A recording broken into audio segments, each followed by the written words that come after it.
ફટાકડા આપણે માપમાં ફોડવા જોઈએ. આપણે તહેવાર છે એટલે સેલિબ્રેટ તો કરીએ જ છીએ, અને ફટાકડા આપણું એક સેલિબ્રેશનનું એક અગત્યનું અંગ છે. એટલે આપણે કંઈ ફટાકડા પર પ્રતિબંધ મૂકવાની વાત નથી, પણ ફટાકડા આપણે માપમાં ફોડીએ, દેખાદેખીમાં ન ફોડીએ.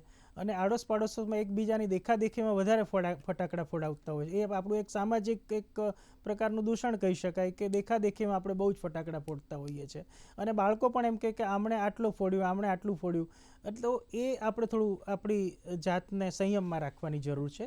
એટલે પ્રમાણ ઓછું થશે તો ડેફિનેટલી એને લીધે પ્રદૂષણ ઓછું થશે. બીજી વસ્તુ કે જ્યારે ફટાકડા ફોડતા હોય ત્યારે આજુબાજુની વ્યક્તિઓ પણ ફટાકડાથી બને એટલા દૂર રહે.